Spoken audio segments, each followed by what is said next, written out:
How many of us consider ourselves political orphans where the party we normally vote for does not represent our values anymore? And I'm too conservative for the conservatives, and my co-host is not liberal enough for the liberals. So are you judging me because I'm bald, muscular, and covered in tattoos? Is that what I'm hearing? I'm totally judging you, man. I'm tired of seeing wimpy men telling me that they're supposed to be my leader when they Yeah. can't even fight them. They can't even fight their way out of a wet paper bag. Yeah. If Price were to come today, he'd be considered an asshole Mm. because he did not speak your truth. He spoke of the truth. No, the church is a hospital for sinners and not a museum of saints. I do it for my son. I do it for the boys out there that grew up without a father. I grew up without a father. I didn't have a father present. My dad was never around, really, when I was younger, and he left. I was 14. Because I don't think that my generation, your generation, my generations are not the one that's going to save Canada. It's my son's generation. Is 18, 20 years from now. Concepts with Sean Watley. Welcome to Concepts. This is a podcast that tries to get into the deeper issues behind current events and sometimes behind historical events as well. Today we have a fantastic guest. His name is Nico Lagan. He's the host of the Political Orphans. He's a political commentator, an independent reporter, social media strategist, and an author. I ran into Nico recently when he invited me on his show to speak about a healthcare issue. And I was shocked to find a guy who, this muscle-bound guy with tattoos everywhere, who is asking really good questions. He and his co-host, Rob, were clearly deep thinkers. And the more I listened and the more I researched, I realized that this Nico guy is not what he seems. I had stereotyped him. Like he said, are you putting me in a box, Sean? And I guess I had. But more importantly, when it comes to the content that I'm trying to share on this podcast, one of my main themes has been to try to show the breadth and depth of thinking on the non-left, especially in Canada, but more broadly, even around the rest of the Anglosphere. Nico does that in a particular way. He's got a gigantic audience, and so he's meeting a need within his audience base, and he's doing that by tapping into these deeper ideas around a concern for Canada. What does it mean to be a man? What does it mean to do politics? Can we trust our politicians? Can we trust our experts in society? So we had a long-ranging discussion that started out with politics, but we ended up pivoting to everything from working out, exercise, faith. We talked about Christianity for part of it, talked about vaccines and courage. I really enjoyed this conversation. I did find it challenging, however. Nico did a great job of making me feel uncomfortable. That's the best way to put it. I often say, this is too convicting. This is too convicting. And he did a good job at making me feel uncomfortable. So I hope he makes you feel a bit uncomfortable as well. I hope you enjoy the content here and let me know what you'd like to see in the future. Thanks again for stopping by. Nico, welcome. What's going on? Good to see you again. I think your background is in sales and marketing. And so in sales, I don't know anything about sales officially.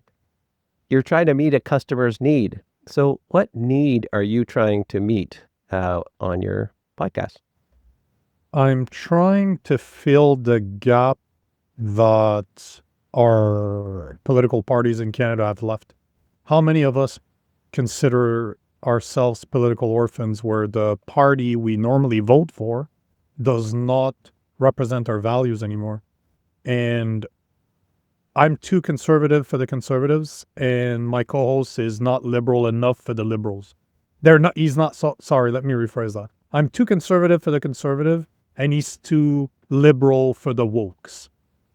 So this is the niche we're filling, but at the same time, there's a lot of liberals like him that voted conservative. Like Rob is a lifelong liberal, and in the last election, he voted for Pierre Poilievre. Wow. Because Pierre Poilievre was not the liberals. Right. It's interesting because it's the same I covered a lot of American politics because I spent a lot of my time down there, and the same phenomenon has happened in the last election. People cannot vote for the Democrats, so they voted for Trump, not because they supported Trump, but they voted against the Democrats, thus voting for Trump. And we're starting to see a lot of that in Canada, where there's a lot of, I like to call them common sense liberals. I know that it doesn't make sense for the average person to ever believe that a liberal has something we call common sense. But that's a line that Rob uses all the time. I'm a common sense liberal. I'm like, bro, it's called a conservative, by the way. Just so you know, that's called a conservative, the small c conservative. But that's a niche we're trying to fill, right? Even in my content, like Rob, we've only been recording for about 5-6 months together. We're 134 episodes in. We go 2 hours a day, 5 days a week live. But I got the idea last year. Yeah. I wanted to record with somebody from my opposite side. Yeah. But it's hard to find somebody you click with, right? Yeah. So, but I've been like that for a long time. Like if you look at my content, I get hated on by the conservatives as much as I do the liberals because I'm not a fan of Pierre Poilievre. I think to me, Pierre Poilievre is just a liberal with a blue background. There's a good reason why during the last election he was able, like Mark Carney, was able to steal his policies and make them his, because he's not a conservative, he's a liberal. So I talked just this morning, I was posting again. I think every time I post against Pierre Poilievre, I see my follower counts go down. Oh, no. It takes a dip. It takes a dip every time. Yeah. But it's unfortunate because we don't seem to understand as conservatives that our party, so when I say conservatives, I mean small c. And then you have the party that's the big C, but the small c doesn't recognize that the big C are not conservatives. The Overton window is so far to the left that our conservatives are part of the left. They're just on the right side of the left, but if they were Americans, they'd be Democrats. Yeah. They wouldn't be Republicans. Like, we have nothing close to the Republican Party in Canada, at least in policies. But it's unfortunate that the conservatives in Canada, small c, does not recognize that we don't have a conservative party. Even the leader of the conservative party, like I said, is a liberal. He's a career politician. He's a liberal, and he hasn't done anything conservative, if ever. Yeah. So I agree with you. So I'm a kind of a philosophy nerd, and I'm not going to bring philosophy into this, but I agree with you in saying that, when it comes to conservative philosophy, we actually don't have a real conservative party in Canada. They're all within the big umbrella of liberalism. But I want to push back a tiny bit on Poilievre in particular. Is there a chance that he has to say one thing in the media, and yet if you could sit down and have a coffee with him, he might say something different? So do you think there's more people within the big CPC, the big organization, capital C conservatism, that actually would agree with Nico, but they can't actually say it out loud because the Canadian public is just not used to hearing that message? So I just want to make sure I understand your question. Are you asking me if I believe that Pierre Poilievre says something in the media and something completely different, like he stands for something different behind closed doors? Is that what you're asking? I guess I am, but... Because he is. I can guarantee you that he is. I've had people... I have some of the biggest content creators in Canada reshare my stuff. Right. And I've had some discussions with some of them. And behind closed doors, supposedly that Pierre Poilievre is a super nice guy, supposedly that he does stand for a lot of the things that I stand for, like no men in women's sports, for example, which is a 90-10 issue, right? No person with logical sense, doesn't matter that they're liberals or they're conservatives, will ever believe that because a man has an appendage, that a woman can't have an appendage. Plain and simple. Yet he doesn't have the courage to say so.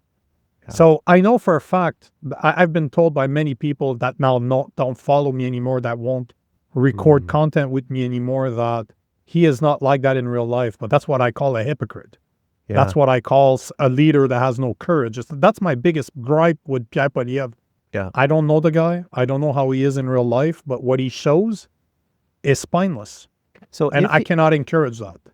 yeah, and I think that's an authentic, non-hypocritical stance to take. Mhm. Do you think though that if we had a leader that would say those things, more like a Maxime Bernier, would the Canadian public elect such a person? So is it a problem with the politician or is it a problem with the voters? There's probably a bit of both. I've met Maxime Bernier. I've recorded content with Maxime Bernier before. I met him again, I think a month and a half ago when I was in Montreal recording with Jason Leving. Yeah. And, as much as he is the less hypocritical of all the political, of all the politicians in Canada, he's never changed his stance. He was the only one that was that was against the lockdowns. He was the only one that was protesting. So I have a lot of respect for what he did, but unfortunately, he'll never be elected. Nobody wants to hear, and that's my biggest problem with Maxime Bernier is his French is just too bad. His English is just too bad. As a Frenchie, as a guy from Montreal, I've worked extremely hard on my English to be able to be fluent. He's never done the work.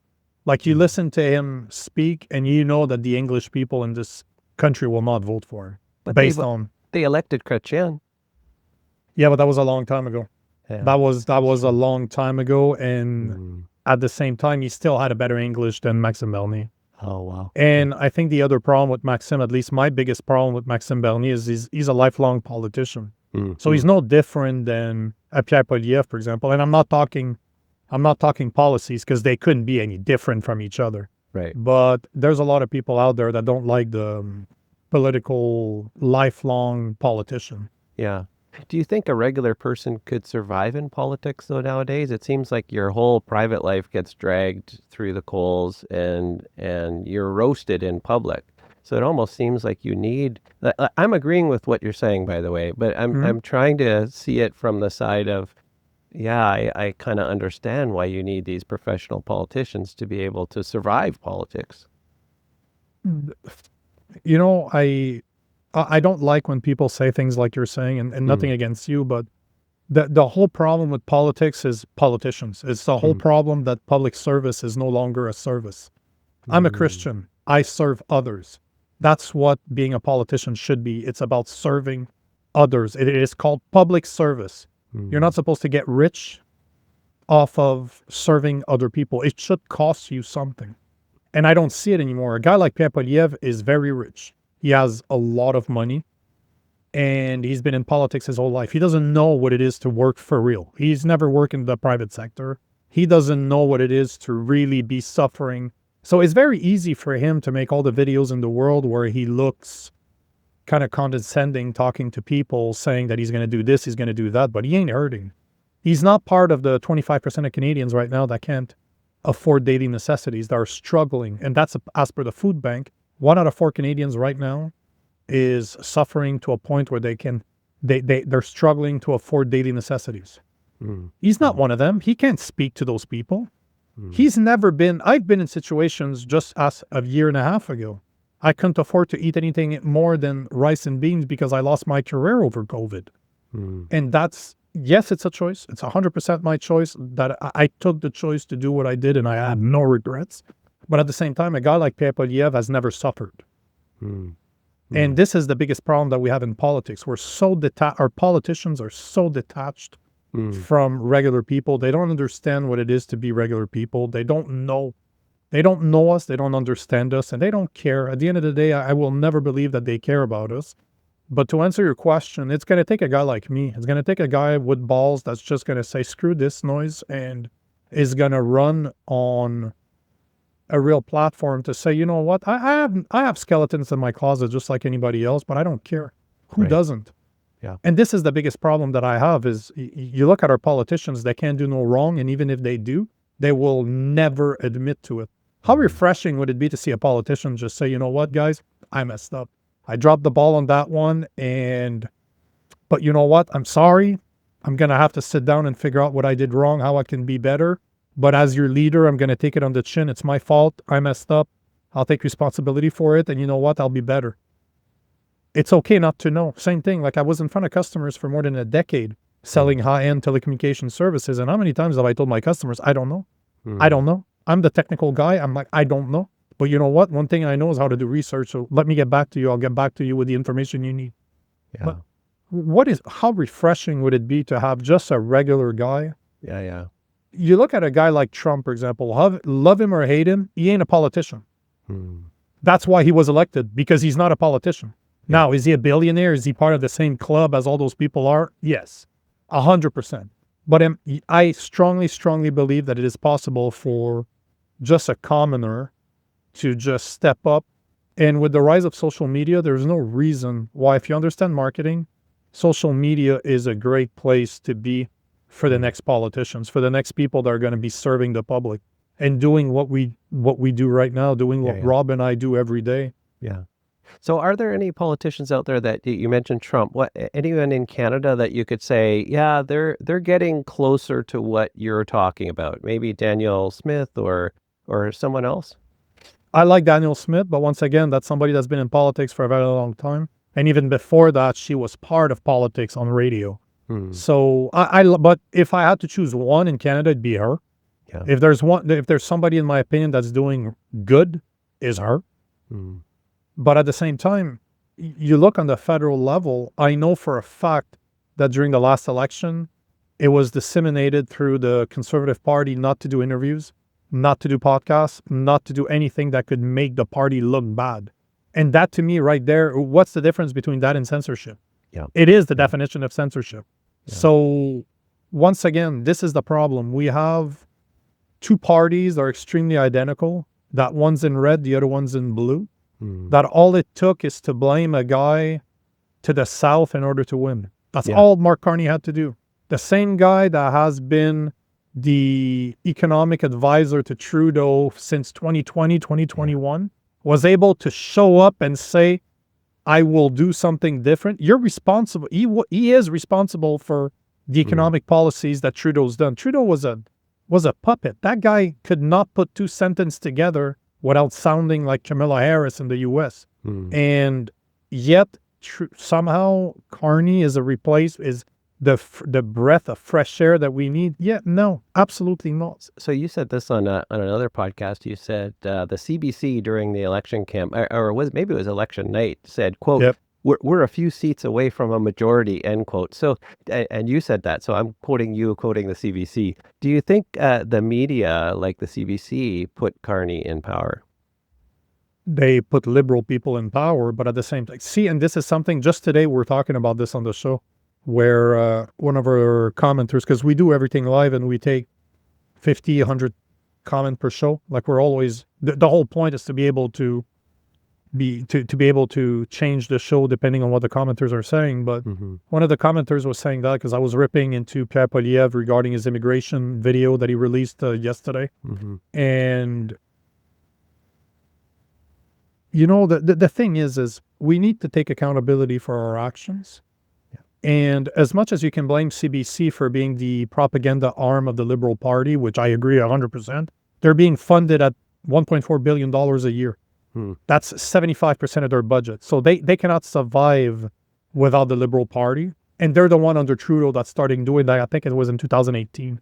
They started funding the CBC because they could not survive without it. Because it is not CBC is not the channel that you and I watched when we were younger.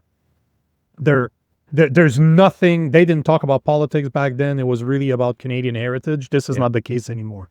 But yeah, the quote that you're saying is, we were covering the election live, and one of the co-hosts on the show said that we were just a few seats away from a majority. And I'm like, wow.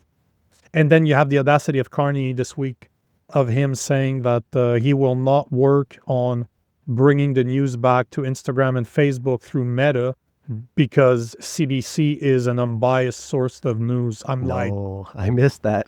I don't know what you're smoking, but give me some of it, because calling CBC unbiased? Yeah. Come on. He's getting high on his own supply. Yes. Yeah. But the thing is, and that's where I was going with this, is today I was talking about immigration, about what Pierre Poilievre was saying about immigration, and one of our followers said that, oh yeah, but the CBC ran a campaign against him. It was pretty much their fault if he lost. I'm like, okay, cool, sure, cool story. Did they play a role? Absolutely. But what do you expect from a leader? You think that he's not going to face adversity? You think that he's not going to be faced with hard situations where he's going to need to adapt? Look, again, I'm just using Trump as an example, not because I endorse him, just because he adapted. And look at what happened in the last election when Trump was going against Biden. He was winning by like 20 points. It's exactly the same when Polyev was beating Trudeau at the same rate as Trump was beating Biden. Yeah. When they put Kamala in, what did he do? He started, his son, supposedly his son Barron, told him that he needs to go on podcasts. He needs to appear on all those social media platforms that have influence and tell his own story because the media is always going to shape the narrative. And unlike the US that have Fox, we don't have the equivalent of a right ring media. We don't have not as big. No, it's all independent media, right? It's not the side. We don't have the equivalent of the CBC on the conservative side. But instead of adapting, and what did he do? He adapted and he won. What did Pierre Poilievre do when Trudeau? He would have destroyed Trudeau. No questions about it. That's why Trudeau stepped down and Carney came in. But he didn't adapt. What did he do? Nothing. He tried to recreate the Apple moment where he sounded super cool sounded robotic and not meaning anything that he said. And instead of attending every single platform out there, and I know for a fact from probably the biggest platform in Canada, approached him, and that guy spoke to anybody that he could have on his show. They refused. They wouldn't go. So he could have went on Joe Rogan. He refused. Biggest platform on the planet. Refused to go. He could have been on Patrick Bet-David's podcast. He refused. Obviously, I understand why he didn't do Alex Jones. I probably wouldn't have done Alex Jones either. But all to say that, not because I don't agree with some of the stuff that he says, just because of the image that he has, that's not going to help you. No. But at the end of the day, it's not the fault of CBC for Pierre Poilievre not adapting. Because he didn't adapt. He did not pivot. He just continued the same thing like he was going against Trudeau instead of take the only podcast that he did was Jasmine Lane's podcast. He did a super small, and plus it was a low ball. It was just a gimme interview, right? It was just like, it wasn't there to be asked hard question. Plus he showed up there with his wife. What the hell is that? You need your wife to do a podcast, bro? Yeah, but she's awesome. You like his wife, don't you? I like her. I'm not disagreeing with you, but as a leader, bro, Yeah, you're doing one single podcast during your campaign and your wife has to be there to hold your hand? Yeah. It doesn't that's weak. It's just weak leadership. Super weak leadership. Yeah. But he had the opportunity. How many people like me with 200,000+ followers would have made an interview with him, would have done a podcast with him, but I would have ripped into him. It wouldn't have been an easy ball, a low ball interview. It would have been a hard one, hard questions, but he chose not to. Yeah. He chose not to do what Trump did. And you know what? No matter how you look at it, it's weak. Is it because he didn't want to be exposed for not able to go off script? Because that's the thing. Have you ever seen that guy go off script? I don't think I don't think he can. No, he's pretty good at sticking to script for sure. So I saw you on Nick Kumalatsos recently. That was in April, I think you recorded that. And you said something, I wrote it down. You said, quote, "I'm always thinking about politics. I'm always thinking content," end quote. And you were actually talking about walking your dog and capturing a video on your iPhone that goes out and gets, 500,000 views.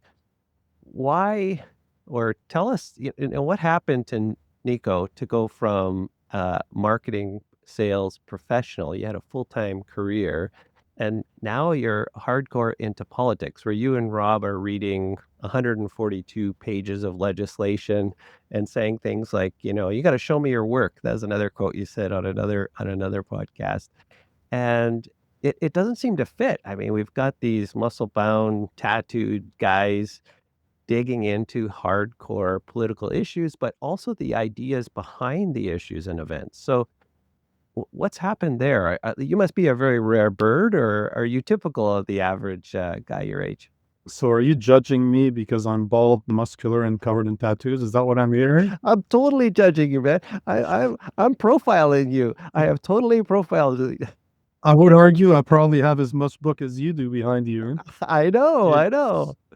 but, I'm a sales engineer by trade, meaning that I was the technical guy on sales calls when it came to high level telecommunication services. So I've sold services to some of the biggest enterprises in North America. I supplied the federal, provincial, municipal governments with telecommunication services. So I'm used to reading and researching and doing a lot of research. And I've always done a lot of research.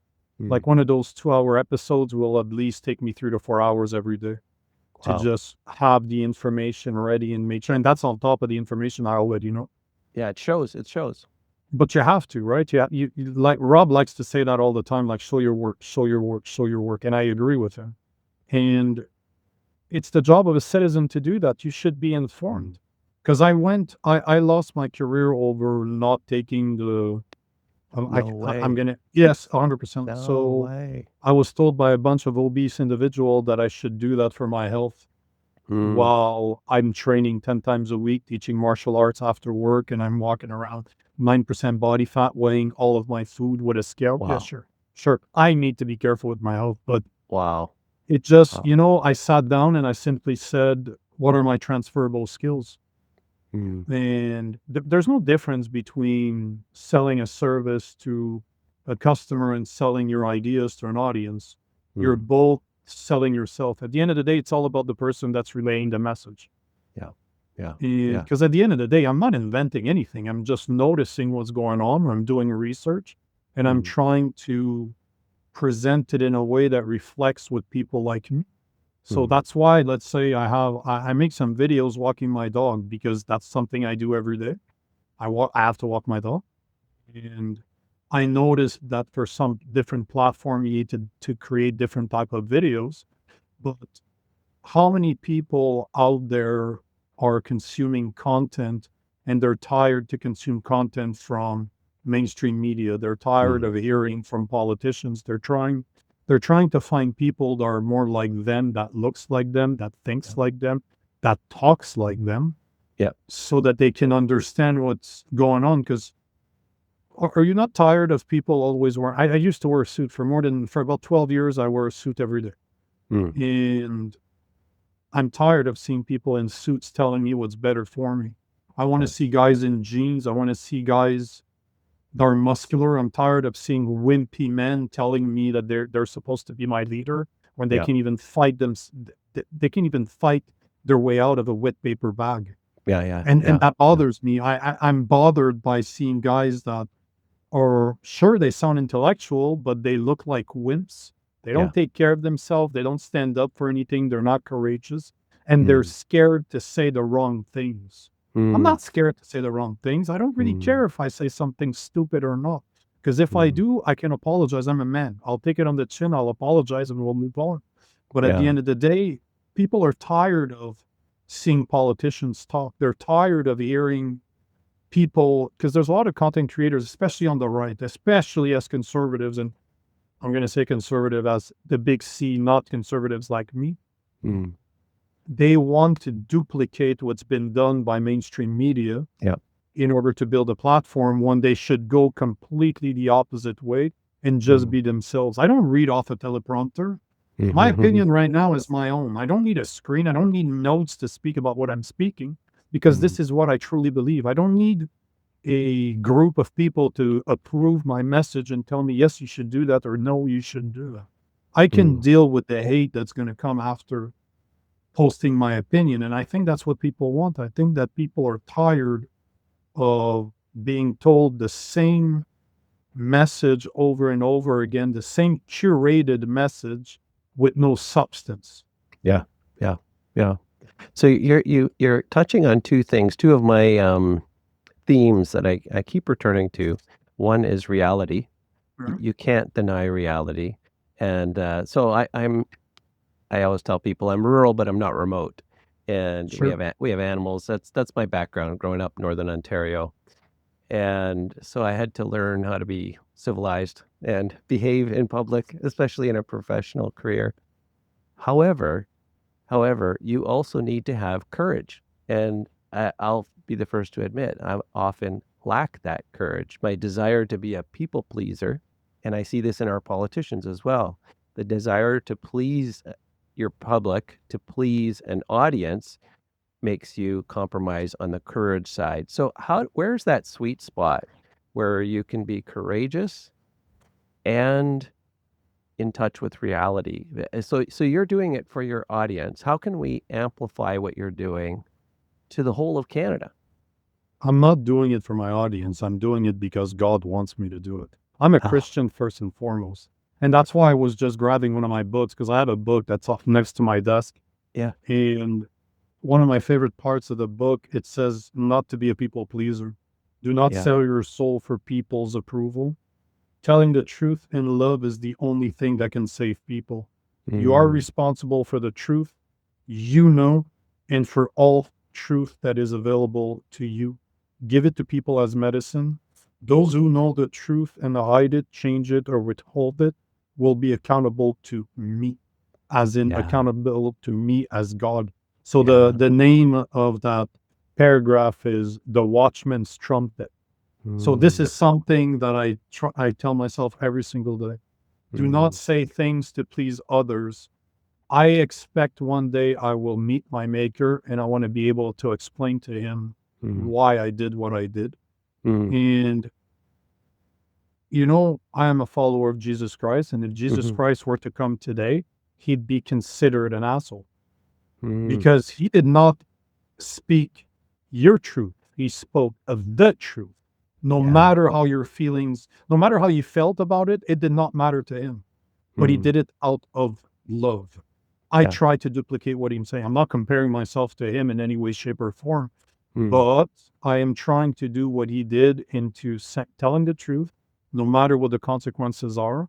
Because at the mm, end of the day, if I know the truth and I do not spread the truth, or I change the truth, or I lie, I will have to explain myself to my maker. And mm, I'm not going down that path. This is not something I'm ready to do. yeah. I'll die on that cross. Plus, what type of example would I be setting for my children if I wouldn't be a courageous person that they can look up to? Yeah. Because that is one of the Yeah. biggest problem. This is how I started creating content around masculinity. I was just Mm, in San Francisco at the beginning of the week. I was flown down to San Francisco to go debate a lesbian mother to talk about children. And I was brought there as a Christian conservative to speak mm, about why I do what I do and what I believe in. And I'm fully aware that that platform will get a lot of hate. I'm going to get 60-70% of the comments are going to be targeted at me, and they're going to mm, be very disrespectful towards me. But I don't care. It's fine. yeah. You can insult me all you want. One, in real life, you'd call me Mister.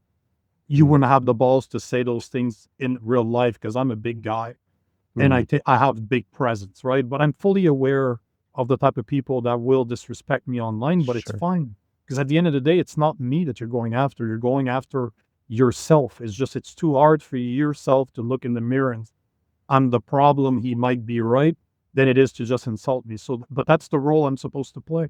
And Yeah. when I say role, I'm not acting. I'm just saying this is my part Sure. Sure. is to tell the truth. But if Christ was crucified for telling the truth, that tells you that I should be ready to do the same thing.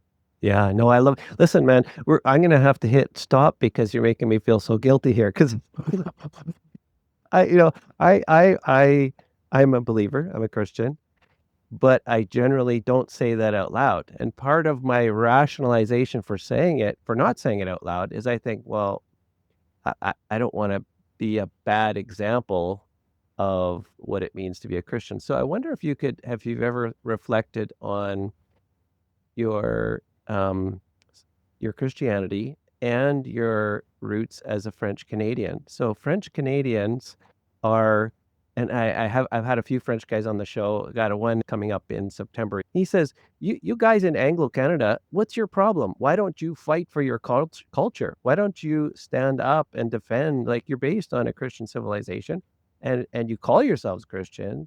and some of you actually are believers. Why don't you actually fight? French Canadians are used to fighting for what they believe in. Fight for your language, fight for your culture, fight for your history, and fight for your faith. So, do you think there's an element of that? I mean, some of it is just because it's Nico. Nico is Nico, Yeah. and you're being authentic. But I also wonder whether there isn't a French Canadianness in there as well, where you guys seem to be more gritty and willing to just say, "Yeah, this is who I am. You know, I've got a beer belly, but I'm still going to walk around with no shirt on the beach." And I'd be like, "Oh man, put your shirt on! How I can't believe you're doing that." But they don't care. Is it an English French thing, I or don't is think so. But I want to address something that you said about appearing as not being a good Christian. Tim, I'm pretty sure it's Tim Keller that said that yeah, I love Tim Keller. the church is a hospital for sinners and not a Mm. museum of saints. Oh, brilliant! I've repeated this quote. I don't know who said it. I think it's either Keller. It sounds It's like Keller. either Keller, Strobel, or C.S. Lewis. Wow. It's one of the three. It's just I've read a lot on Christianity over the past few years, Yeah. so I can't remember where I got it from. I just know that it's not mine. I did not create this. I'm just repeating. I just don't know who said it, but I'm pretty sure Yeah. it's Yeah. Keller. Yeah. Yeah. But for the Christians out there, never be ashamed of who you are, because at the end of the day, the church is a hospital for sinners and Yeah. not a museum of saints. Yeah. Brilliant. So being a Christian, you're a sinner from the get-go. You're a sinner. That's the deal you make by accepting Jesus Christ, is that you're not perfect. Yeah, yeah, yeah. Well, and the other thing too is even just saying what I just said to you, I'm kind of making myself look better than I really am, because when I'm on the ice playing hockey, my true self comes out. It's Yeah. not very saintly. And so if that's my true self, why do I have to? Anyways, I don't want you to psychoanalyze me too much. We need to get back to politics here, man. You're making me feel guilty. You're making me feel guilty. So you've done a ton of work on masculinity, so that's a good segue. And I actually saw you on, it was men's rights activist versus feminist on the Mhm. Jubilee Media, and there Mhm. was this huge debate. And I think they even had you as the headline clip on that show.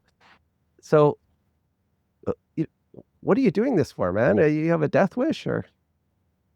I do it for my son. I do it for the boys out there that grew up without a father. I grew up without a father. I didn't have a father present. My dad was never around really when I Mm, was younger, and he left. I was 14. mm, I saw him a handful of time by the time he died, where I was 29. And I am a recovering drug addict. I'm a recovering alcoholic. I'm a recovering thief. I've done a lot of bad things. Like, I'm a high school dropout. I dropped out. I was 15 years old. I went back in my 20s. mm, But I was not a good man. I was a very bad individual growing up. I had mm, no masculine influence or masculine oversight. There wasn't anyone there to teach me what it was to be a man. And mm, boys, when they don't have the direction that they need, they will look for them, because that's innate. Like, that's something yeah. that's instinctual. We look for somebody to emulate. Mm, And I emulated all the wrong people because there was nobody there to teach me better. So that's why I talk about it. That's why I was just in San Francisco, like I said at the beginning of the week, because mm, I need men out there, like boys, teenagers, young men, older men, to understand that we do need one another. mm, Women cannot teach a mother cannot teach a boy how to become a man, in the same way that as a father cannot teach a little girl how to become a woman. mm, But yet mm. that's lost in translation today. We have women that believes that they can raise a boy without their fathers, and the boys is going to be okay. Yet if you look at all the studies out there, No. it's something ridiculous. Like 80% of criminals are in prison right now were raised by single mothers. And Mm, it's homelessness, it's criminality, it's drug use, it's mm, not doing well in school or dropping out of school, not being well adapted mentally. It's all showing that the lack of masculinity in the house. And I'm not, yes, you can have what I call by association, having somebody else around that's mhm, masculine if the father's not present for whatever reason, mhm. but it's never the same thing. It's never like having, I just see it. I have a 1 month old son, and I can see it the Yeah. way my wife is with him and the way that I am with him. Mm, I will never correct my wife for being extremely motherly to my son. Mm. but she cannot correct me for not being extremely motherly to my son. Because she does not, like, we do not handle it the same way. If he's crying, we don't handle it the same way, her and I. As much as I want to handle handle him the same way she does, I can't, Mm. because that's not my role. There needs to Mm. be a difference between me and her. There Mm. needs to be, we are both very different individuals. We bring things that are completely different to the table. And that will be for the rest of his life. I want to be his father. She needs to be his mother. But that is a fact. That is, there's a good reason God made us different. We're not made to we're not meant to complete each other, but to complement each other. Because I can be my own self by myself. I don't need a woman to be a Yeah. man. On the contrary, I should be a man way before I enter a relationship with a woman, and that woman should be a woman before she ever be in a relationship with me. But we complement each That other, as sounds like in a Tim Keller line, isn't it? I think that. it's psychology. Like, have Nice. the books behind me or about psychology. I'm a big fan of human interaction. Oh, brilliant. Yeah, I Yeah. love NLP, neuro linguistic programming. I Yeah, used to do yeah, yeah. certifications for fun when I was still Wow. in sales to try to understand people. Wow. Wow. Yeah. Wow. But Man, I that's the gotta point, right? turn my camera off so you don't analyze me. Can't do it. I can't do it. I'll avoid it. It's okay though. I'll avoid it. So as you're talking, I'm thinking identity, Jordan Peterson, Mhm. archetypes. One of my eldest daughters actually getting married this fall, and we're really excited about it. And so I have to think about Father of the Bride speech, right? And what sort Sure. of things you're going to talk about. And something that's been eating away at my mind recently is we have this message in modern society that everything's a choice. It's just a choice. There is some truth to that. You do choose to become a father, shall we say. You're talking about having a baby. But once you're a father, there's not much choice left. That's what you are. That is Mhm. your identity, and you need to grow into that identity. Sure. But that, I think, when you're tapping into masculinity, fatherhood, what does it mean to be a husband? Do you think that overlaps with what Jordan Peterson has been doing? I'm not a huge follower of Jordan Peterson, but you can't be alive today and not know about Jordan Peterson and sort of what he's doing for young men. What are your thoughts there? Have you thought about what you're doing with respect to masculinity and him? Right there. That's the first and second book right there. Well, Oh, wow. second and third, because Maps of Meaning is his first one. That's a Right. boring psychology brick. But as much as he's done a lot of work, at the same time, I'm a big critic of Jordan Peterson because he's a Mm. weak masculine man. Like, physically, he's not doing anything. Like, Mm. that guy could not, if I chose to put my hands on him, he's not doing anything. Which is interesting because he's always proning how men should be dangerous, Right. should have the Right. capabilities of being dangerous, but at the same time have it under control. Just like Yeah. a very aggressive dog, you have it on a leash, and you Mm. only clip that leash when something needs to happen, when the Mm. situation calls for it. Mm. But yet he doesn't live those values. So as much as I Mm. agree with a lot of the things that he says, his first book, what it was, the 12 rules for life, I think so, yeah. great book. Really enjoyed this first book. He's kind of hypocritical in real life because he doesn't live those values, but Mm. nobody's perfect at the same time, right? Yeah. So we have to take that with a grain of salt and just admit that we're all imperfect. But he's done a lot of good work for the boys and the young men out there that don't know what it is to be a man, because a lot of the things he talks about is absolutely true. And most people don't remember why he became popular back in 2017, 2018. Right. But he's the first Canadian teacher or professor, because he was at the University of Toronto, but he's the first professor in Canada to say no to gender ideology. He's, Mm. I refuse to call them by their pronouns. I will call them by their names. Mm. And that's why he became famous. That's why now he's all over the place. He's as big as he is, and he's traveled the world talking about his ideologies. But at the same time, he started by refusing to condone pronouns. He's just said, no, I'm not amplifying that message because I don't believe in it. I will call them by their names. Yeah, yeah, yeah, Yeah. So as you're talking again, I've said this to other guests. You might think the only time I think is when you're talking, which is possibly true. You spark things in my head. So as you're talking, the thought came to mind too.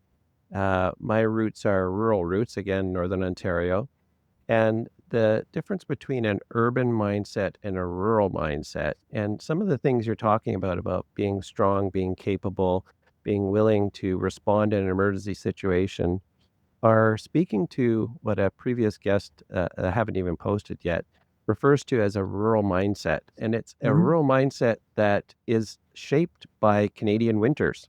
If you don't take Sure. care of things, you will freeze to death. And when you need help, you call your neighbor, "Hey, I'm stuck," or "Help me put the roof on my house because I can't, you physically do it by myself." So, is there is it more than simply like, could we take someone who really doesn't have much of a physicality? How do we help them be manly men? And I'm thinking of a guy actually that I grew up when he was a pillar of our community. He lost his arm in a sawmill when he was 18 or something. And the stuff he could do with one arm, he is fixing cars and everything. And I remember we were working on a house. We built a lot of houses when we were growing up. And that guy couldn't even climb up and down a ladder barely because he just had the one arm. He was old at this time too. But I remember saying, "Come on, Alfred, just come." We would run down the ladder, right? We put the ladders on enough of an angle so you could just walk down, standing up without your hands. I said, "You could do it. You could." And so he tried it and he ended up falling off into it wasn't backfilled yet, into the basement, the big hole around. I felt terrible. But I thought, okay, here's this skinny guy with one arm who's old, off balance. I think he had hearing aids at the time too.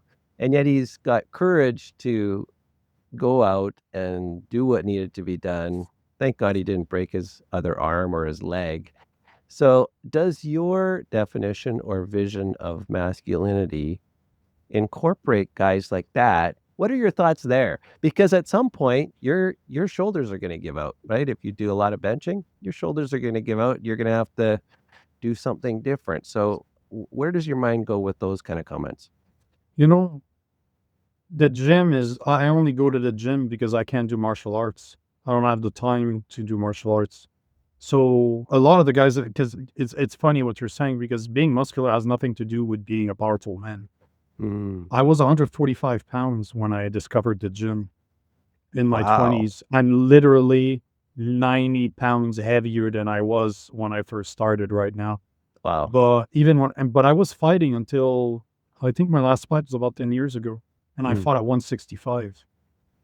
So wow. just to say that I discovered, I had always been interested in martial arts, but I was Mm, bullied when I was younger. And I always knew I was kind of a weakling in my mind.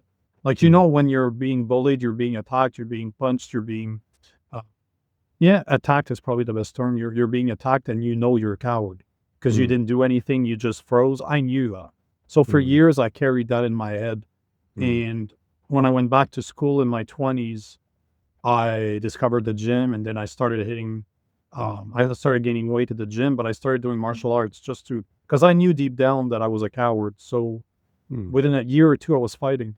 That was never the intention, but my coach saw something and he's like, "Let's go meet ahead. Let's go in the ring." And I started fighting and I mm. became North American champion in amateur Muay Thai. Wow. So, I didn't but know that. yeah, well, I don't really talk Wow. about it very, very much anymore, but Wow. all to say that size has nothing to do with it. Mm, I go to the gym now to keep in shape, to do something physical because I'm very, very ADHD, but I've mm, never taken medication for it. So I've learned over the years how to adapt my workout, how to work out. I know when to work out during the day. I know mm, when I'm creative. I know when I have to work on more mundane stuff. I understand myself extremely well. I meditate a lot.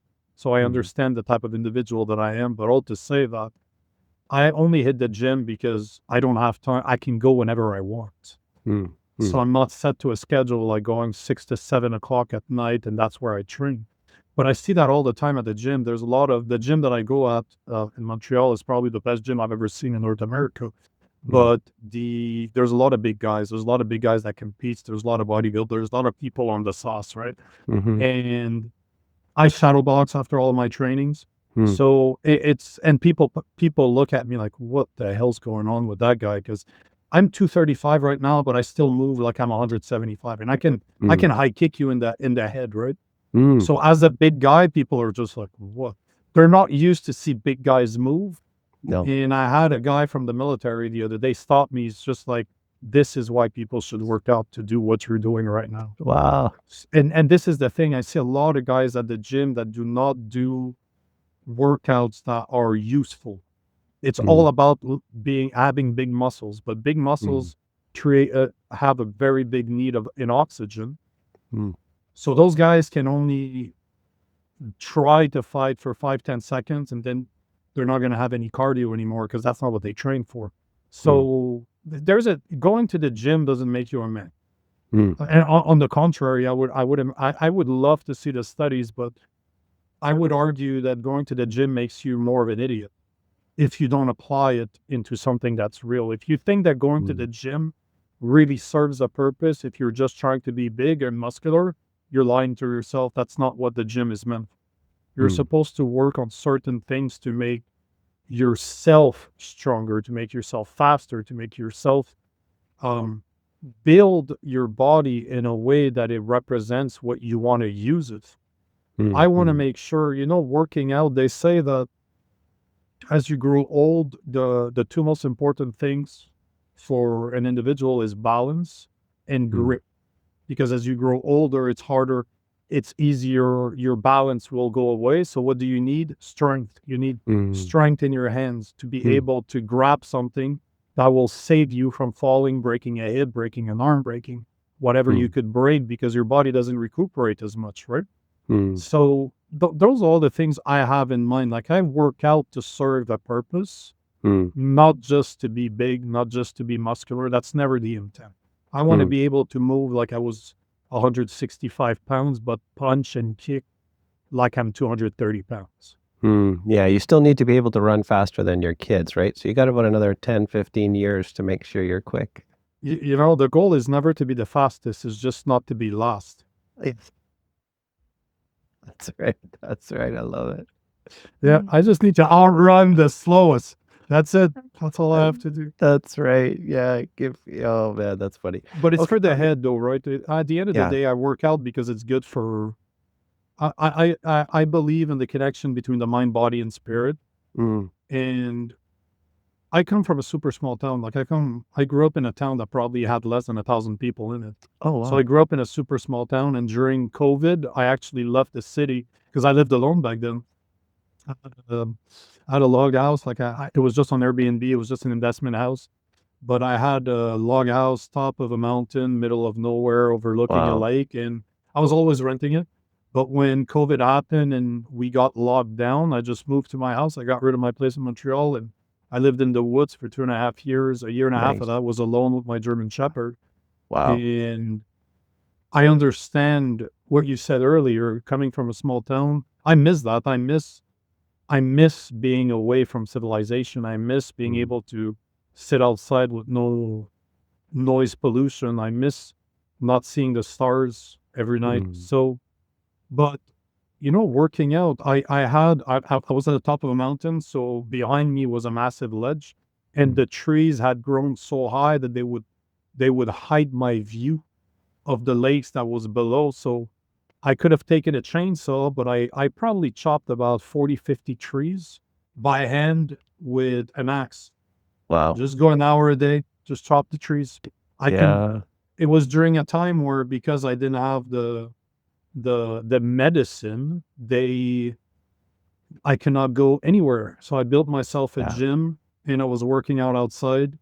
I was doing stuff outside, knowing that I was taking the harder way instead of taking a chance up, for example. Like, that's just one of many examples, but just to say that there's ways. You don't need to go to the gym to be in shape. It's No. convenient. Yeah. Well, we'll leave exercise here in a second, but I wanted to say that I haven't double checked this stat for sure, so we'll have to see if I can get a link for it. But last time I looked, there were 13 different types of cancer that were massively improved. So I don't know, 25%, 50% less common if you exercise. And I forget the amount of exercise, whether it's an hour a day. I think it was just as simple as walking. But the connection between cancer and exercise, so exercise being a protective against cancer, is better than any medicine we have. I mean, it's almost in the realm of, I'm not saying people should avoid chemotherapy if they need it and just exercise instead. But if you knew of a drug that was that effective to protect you against 13 different types of cancer, you'd be crazy about it, right? You'd just say, I got to have this. But it requires work and effort, and people aren't willing to do that. It looks like you're going to say something.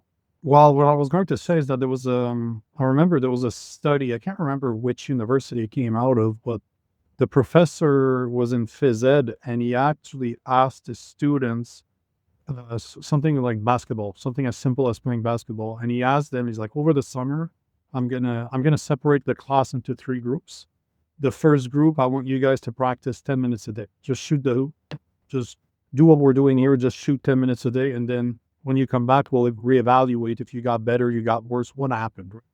The second group was asked to only visualize. Don't touch a ball, but just visualize for the same amount of time, you exercising and putting the ball through the hoop. And then the third group, just do nothing. Yeah. So they came back. The third group obviously had not improved, obviously. The first one had improved, and the second group has improved almost as much as practicing. Wow. So just by visualization. And when you start looking at the placebo effect, that it has a rate of like 30%. In studies, in double-blind studies, they can see a 30% placebo effect. That starts to tell you how powerful our mind is. Yeah. And I can tell you, this is something I've never said on a show before, but I have cured my asthma by old breathing techniques. I don't remember what the term is, but there are, because your nervous system is connected all over your fingers, all over your feet, and you're able to activate them. This is why I'm a big fan of Buddhism. I was a Buddhist for a very long time. And there's ways that you can meditate to influence your organs, to heal yourself. And I was able to get rid of I've had asthma for most of my life. And about 6 months ago, I started meditating with specific connection, which is what you're seeing right now. Okay, yeah. I haven't used my pump in months. Wow. Just for meditating 10, 15 minutes a day. So there are ways there's such a massive connection between your body, your mind, and your spirit. And we don't use them in a holistic way when it comes to medicine anymore. We're consumers of drugs, but we're not looking at preventive measures instead. Like I'm not saying to people to do that, but I saw what chemotherapy did to my stepfather. I saw what radiation did to my stepfather. I will never go through that. Never. I will find alternative ways to heal myself. Because if 30% is is how effective the placebo effect is, imagine that you're doing it on purpose. Imagine that it is really, you are doing it to try to accomplish that. Imagine how high the success rate is. Well, add on top of that, so the placebo effect, absolutely, at 30 to 33%. I always use the lower number. I know it's 33, but I'll always use the lower number. Yeah. Well, another disturbing number, and I don't have this one memorized, I'll have to look it up as well, but the issue of the reproducibility crisis. One of the major scandals right now in the whole medical community is the fact that when people go and try to reproduce these trials, they aren't able to reproduce the results. I'll get you the link because this might be something fun for you to talk about on your show. But the reproducibility crisis is so massive that it really calls into question almost half of what we think we know when we look at medical research and these large, massive studies. So I'll get the actual link. I'll put it in the show notes. I'll share it with you. But when you start talking about that, now, it's so bad, though, that then people say, well, everything you know isn't true. So my background's medicine. I got 3 COVID shots because I thought I was protecting my elderly patients, right? At the start, they said, you got to get this because you're going to pass it on to your 95-year-old patient. And I had a lot of old people in my office at that time. It's the same reason why I get the flu shot every year. I thought I was protecting my patients. But I think in hindsight, most people would say, you know what, Nico, you were right, certainly by the second, third, fourth wave of COVID. But that's a whole nother show. I can't even, if you want to say something, go ahead. But I just wanted to say that to you. I'm going to try to keep my conspiracy theorist hat off, but we're very good at not blaming ourselves and not looking to ourselves to heal ourselves. I don't trust doctors anymore. I'm like, since COVID, I like everybody, I've always put them on a pedestal to, they must know better. And they don't. They just don't. Like, even to this day, if you saw what they asked my boy to go through, like when it comes, it's 2 months old, they're starting to look, they're telling me to not, they're literally telling me to be careful about the food that you introduce in the system, but I need to give him 8 shots. Like, are you kidding me? Like, what are you smoking? At least be consistent. If you think that natural, organic, non-GMO food is bad for him, but introducing a vaccine that has aluminum or mercury in it as the way to shock your body, this is okay. Like, bro, I don't know what you're smoking, but I don't want any of it. Well, to make you feel even more uncomfortable, so I'm still pro vaccines. When I That's trained fine. in the 90s, we had 3 or 4 vaccines that we told people to take, and now there's a long, long list. I'll put it in the show notes as well. But what bothers me about the vaccines is we don't do research on how vaccine A interacts with vaccine B, That's a good point. C, D, E, F. The research is always done on that one vaccine product to make sure that it's safe. And the same thing happens, especially in the elderly community, when you start talking about multiple, polypharmacy is the fancy word for it, with multiple drugs. No one's doing tests on 85-year-old people because you can't find one that isn't on any medications and say, okay, we're just going to give you this blood pressure pill. But I'll push back a tiny bit, Nico. So if you got a broken leg, surely you'd let me straighten your leg. No? Yeah. Okay, I would hope so, yeah. so you're not anti-medicine then? You're just no. It's just the thing is what bothers me the most is I don't even care if somebody's pro or against it. Doesn't matter to me. The Right. fact that we cannot have the conversation Yeah, indicates that there's something wrong. I don't absolutely. care what you can name me a topic. It doesn't matter if I'm for it or against it. If I don't welcome the conversation, there's a problem. Yeah, yeah. And this is my biggest gripe with medicine today, is that we're supposed to trust the science Yeah. blindly, yet the scientific method is nothing like trusting blindly. That's the whole point of the scientific method, is to have your peers try to prove that you're wrong. They're not trying to Yes. prove that you're right. They're Yep. trying to destroy your hypothesis to make sure that it's right. Yet we can't. There are certain things we can't do it, and that's one of them. You can't question that. They're safe Yep. and effective, and you need to take them. As soon as you tell me that I can't question, that's dogma. Yeah. Oh, yeah, yeah. No, scientists used to be proud of their humility. As you should be. So they used to be proud of the fact that I could be proven wrong tomorrow. And that's what they were proud of. They would lead with that and say, Yep. well, this is the best we know today. We've lost that. We've lost Yep. that. Anyways, I've used up too much of your time. I will, this is awesome. I never knew we'd go, talking about Tim Keller and weightlifting and steroids and vaccines. This is awesome. What keeps you awake at night? So you've got a new baby, young My family. baby. That's an easy one. That's good. A 1-month-old will do that to you. So, maybe you're a good sleeper if it wasn't for the 1-month-old. What should we be thinking about that we're not? So you're like we said earlier, I'm always thinking politics. I'm always thinking content. So what is on your mind right now? How can we save Canada? You know, I know what it's going to take. I just don't know if I want to do it. That's what it comes down to, because it scares the hell out of my wife. I know that there's not, you can look out there, there's not other people that are doing what I'm doing, especially not in Canada. There's nobody that's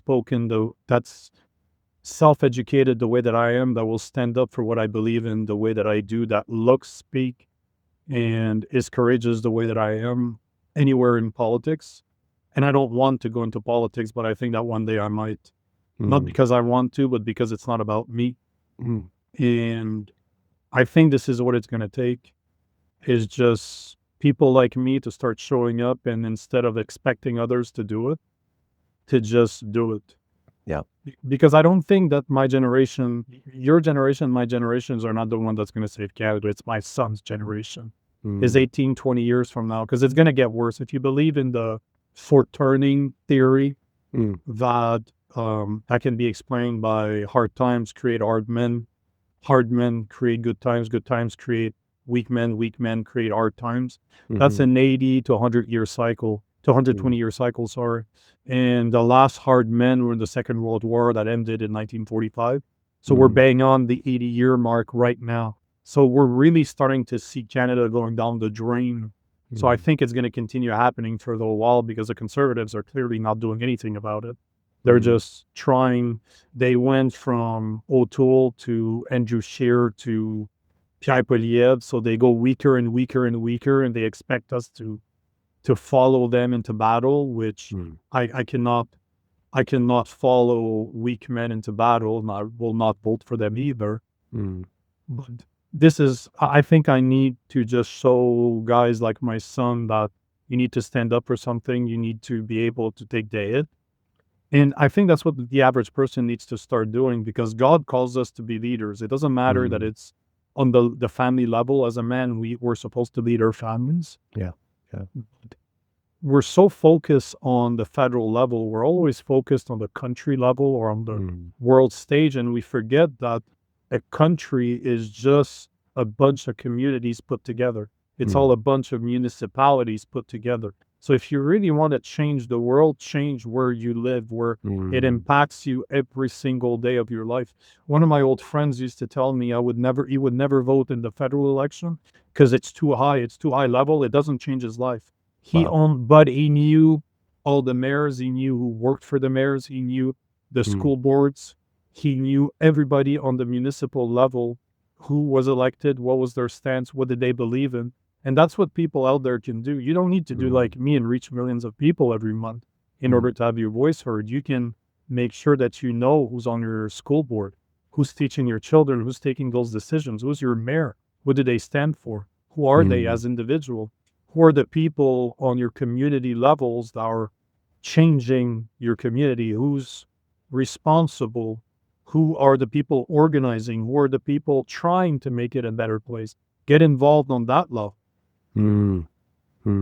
What a great place to end. Nico, thank you so much for making the time. Congratulations on the work you're doing. The things you've said here today are convicting me. I don't know if I want to be that convicted. So thank you for that. And thank you for who you are. And I look forward to talking again soon. Absolutely. Thanks for having me. All right. Take care.